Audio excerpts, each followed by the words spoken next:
right, well, good afternoon and welcome everyone. Thank you for joining us on this brisk day as we continue to sound the alarm and to keep the drumbeat up for the Equal Rights Amendment, the ERA, and commemorate, although it's a damning commentary that we are commemorating, this 100-year fight for gender equality in the United States.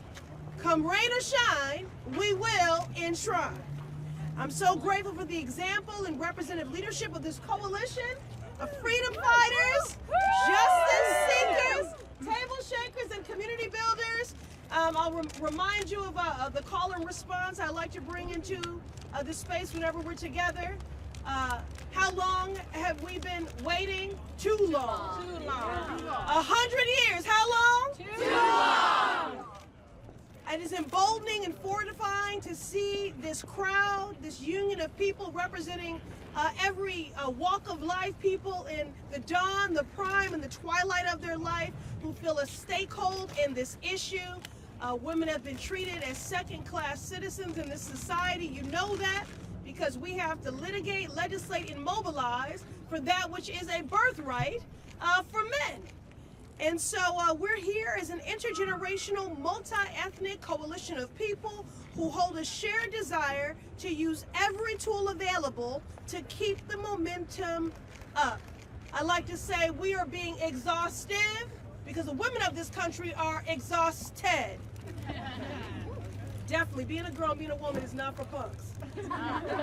But we want to continue to build upon the legacy of revolutionary activists like Alice Paul, Shirley Chisholm, Pauli Murray, and a long list of others. Today, I want to make it plain that we are not only paying homage to the trailblazers that initiated this conversation, but we are also calling out a century of legislated and unrelenting oppression that has left our women and LGBTQ plus siblings unprotected and vulnerable. How long have we been waiting? Too long. 100 years too long of fearing for job security, 100 years too long of unaddressed sexual violence, 100 years too long of fighting the war against our bodies, 100 years too long of being relegated to a footnote in history. Enough is enough. Enough. This year alone, Congress has used the power of legislation to introduce multiple ERA-focused resolutions. Again, we are being exhaustive because the women of this country are exhausted. Congress used the power of the pen to call on the administration for their partnership in this fight.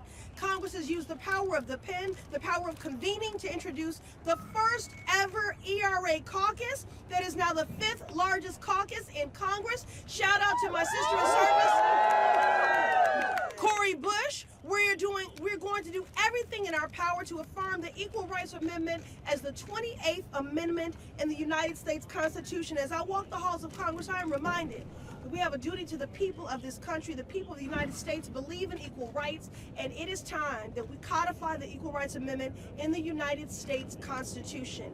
80 countries around the globe have already provided these protections for gender equality.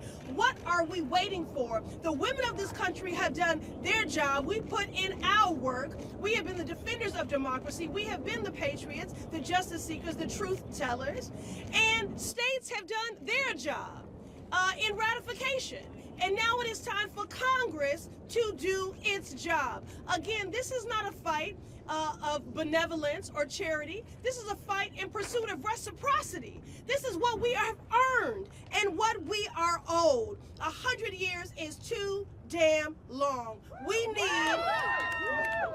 how long? Too long. We need the ERA now. And now I would like to bring to the podium, it is so good to see her again. One of my favorite good troublemakers, you know, who has been one of the staunchest, most vigilant voices in this fight. We thank you for carrying the mantle, and we thank you for your sisterhood, for your leadership. It is so good to have you back here at the People's House. And now I introduce Congresswoman and also my former chair on the Committee for Oversight and Reform. It's wonderful to see you, Madam Chair. I'll always call you that. And we'll bring you to the podium. Thank you. We're going to get it passed this year. That's right. That's right. 100 years and not one more. 100 years and not one more. 100 years and not one more. I'm former Congresswoman Carolyn Maloney, and I introduced the Equal Rights Amendment 11 times while I was in Congress. And now, as the Eleanor Roosevelt leader at the Roosevelt Center for Public Policy, I am here with Hunter College students who started an ERA club, and we're all working for it. And as chair and one of the founders of the ERA Coalition, which now has over 300 organizations supporting the Equal Rights Amendment, which translates into over 80 million people, members of those organizations, 80 million votes. And we have never become or never been as close as we are now to getting it recognized as the 28th Amendment than this year. I know because I've been here for 30 years working on it. And we've never been more popular. When it passed in 1970s, it was at 60% of approval. Now it's at 80 to 85, only preceded by the economy. It is an amazingly popular now, and we've never needed it so badly. We've been fighting for 100 years, and the Dobbs decision confirmed our greatest fears. The Dobbs decision, they used to chip away at our rights. They literally bulldozed our right to choose into the ground. 30 million women in states lost their access to abortion. And they can bulldoze other rights back. We need women in the Constitution. We do not need more legal fights. And there's only one way to protect women and grant us equality of opportunity, and that is to put women in the Constitution. There is only one way: put women in the Constitution.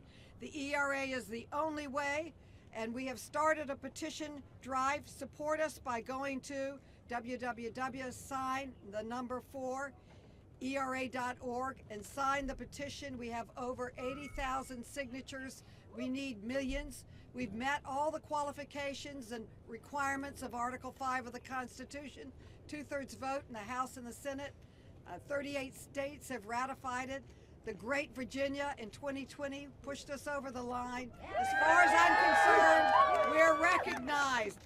Join the 80,000 people who've already signed our petition. Share it with your friends. Let's get together. Let's support Ayanna's bill and push it over the finish line this year.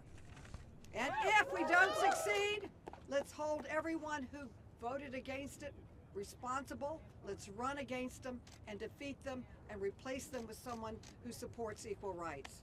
Thank you. Hey there. We will take note of those that are active partners or complicit in our oppression and marginalization, and then come election time, we will put them on notice. So we're taking note, and then we'll put them on notice if we have to. Speaking of the great state of Virginia, we are in the presence of one of my favorite trailblazers who's been on the front lines of this fight.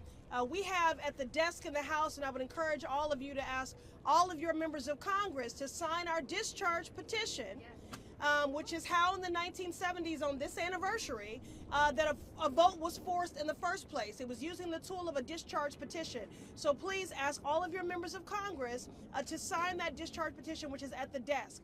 This member of Congress was one of the first to sign that discharge, representing the great state of Virginia, Congresswoman Jennifer McClellan. Thank you, and good afternoon. I think our days here are long, but we are here in the fight to say 100 years is long enough. It is past time for the ERA to be published in the Constitution. The states did their job. That's right. The states did their job. First Congress did its job. The states did its job. Things got stalled.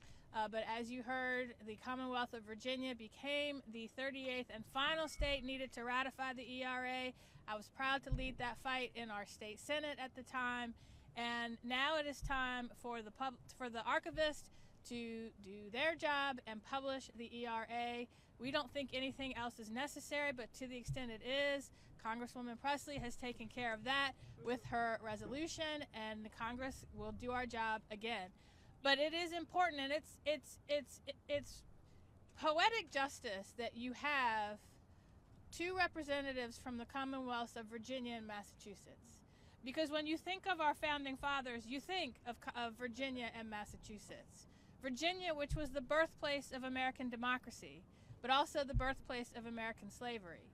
And when the first women settlers were recruited to Virginia, in the same year that the first representative democracy was founded in 1619, in the same year the first recorded Africans came to our shores as property, those women came to Virginia and they had no rights. When they came as wives, and they could not vote, they could not own property, they could not hold office. And when the great Massachusetts founding father, John Adams, went to the Constitutional Convention, his wife said, "Remember the ladies and be more generous to them than our forefathers." They didn't listen.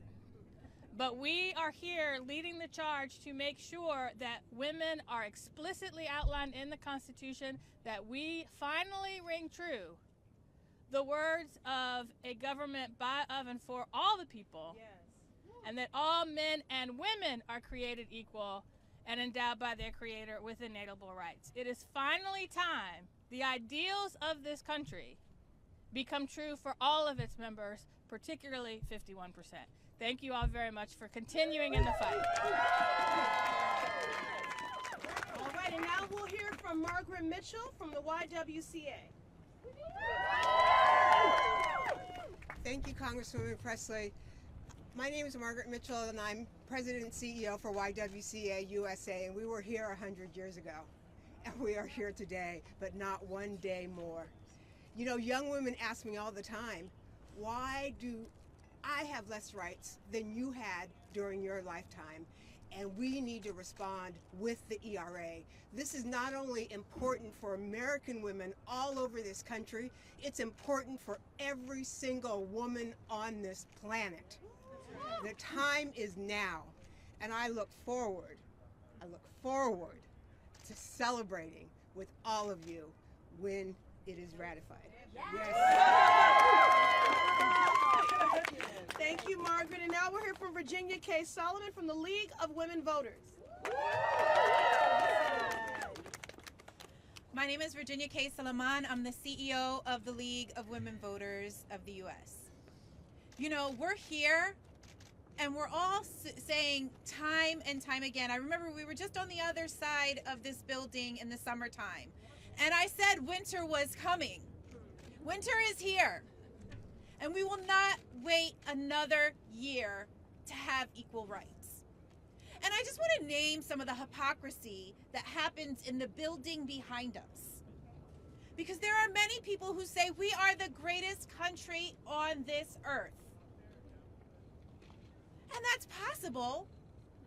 But how can we be when women do not have equal rights? So to fulfill the promise of this country, that discharge petition must be signed by every member of Congress. We must hold them accountable. 2024 is just around the corner, and I know one thing. On Election Day 2024, if they have not signed, we have one charge ahead of us: to vote every single one of them out of office. And I'm going to tell you one more thing. If you ever had any doubts about the power of women, I am here to tell you that we can do that, and we will do that. So I ask each of you to remind your legislators, talk to everybody you know, 10 people, every single person.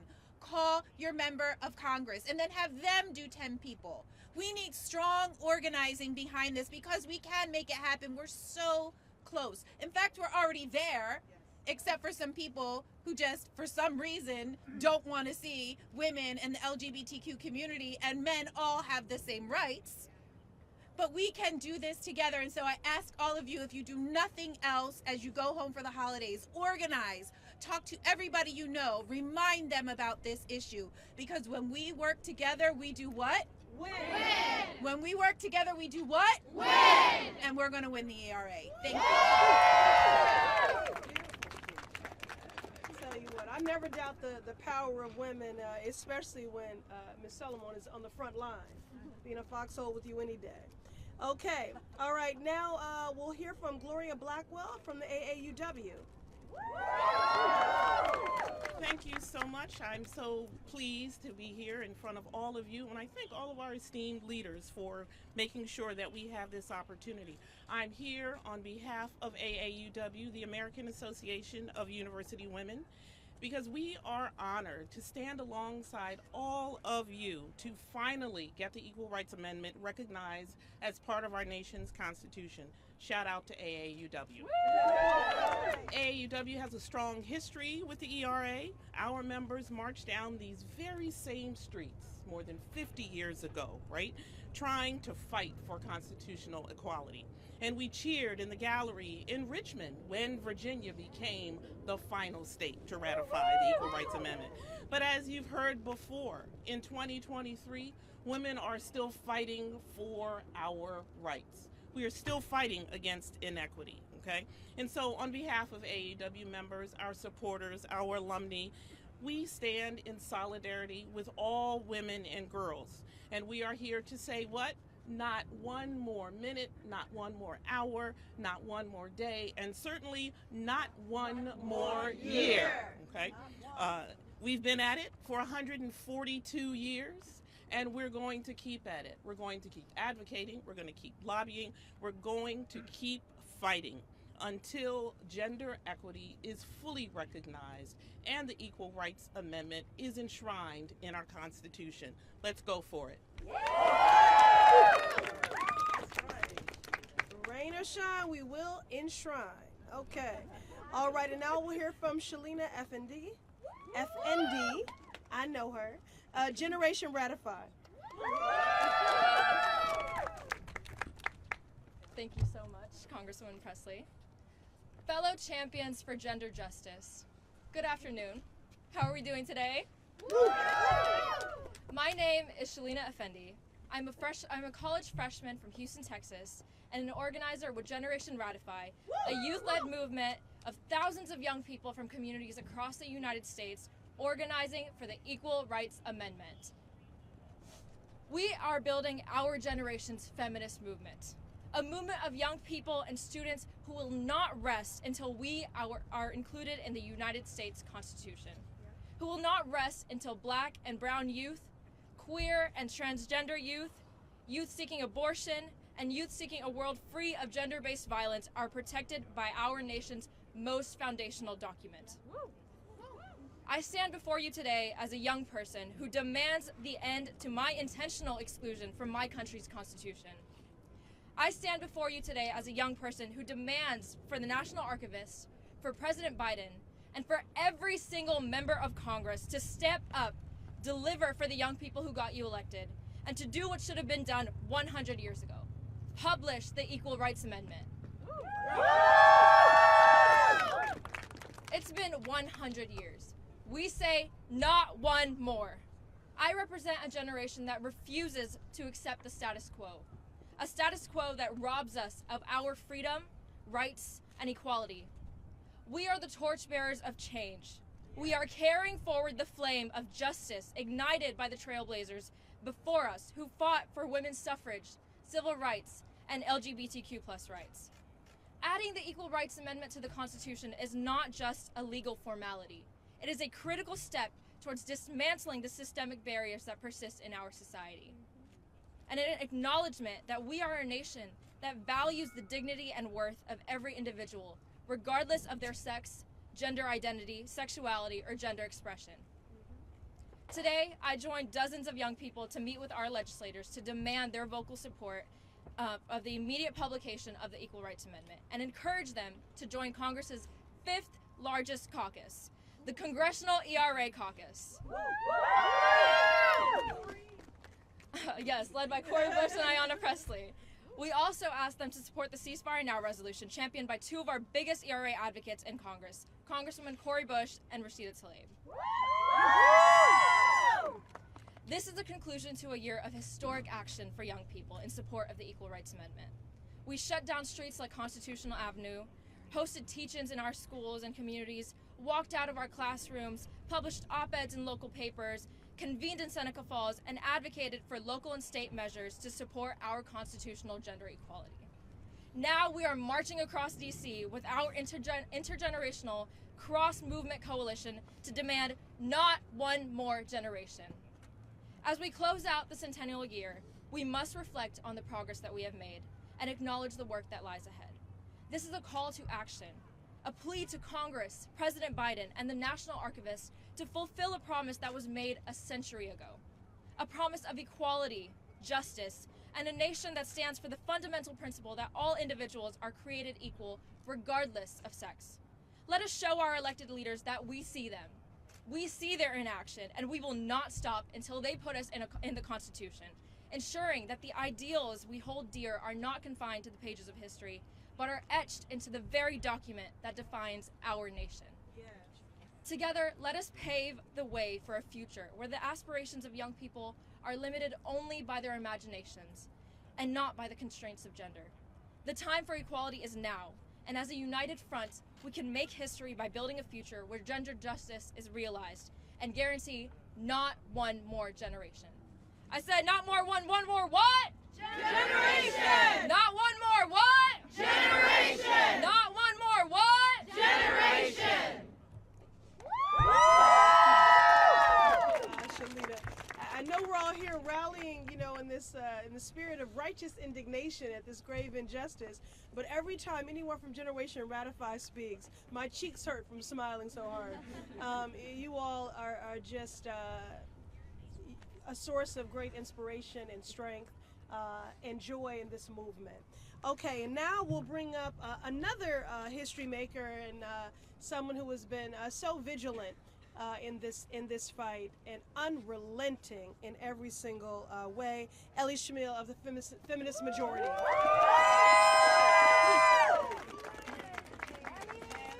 Ellie!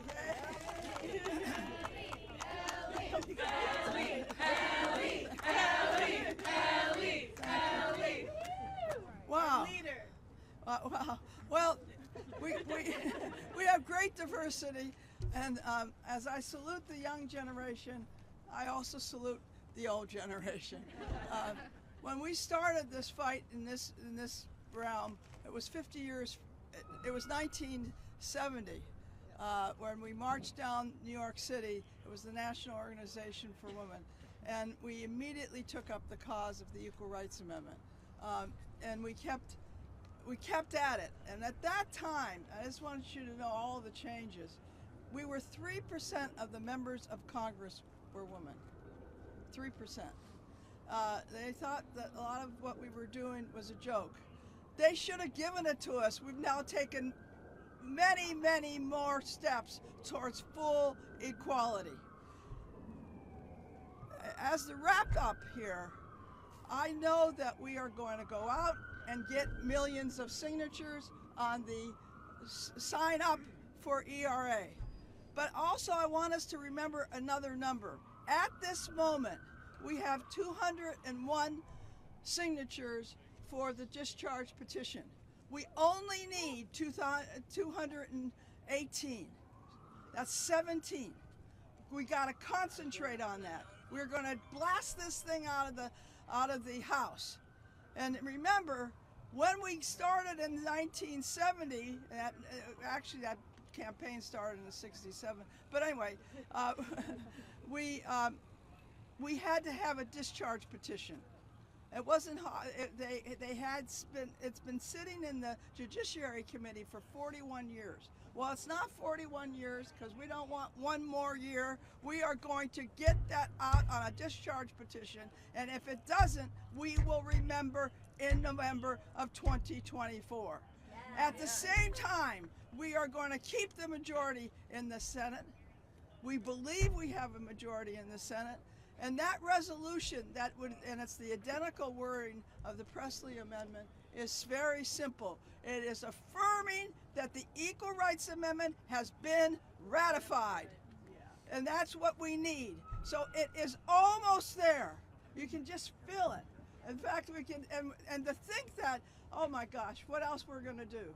With all the young, with all the old still hanging in there, we are going to do what?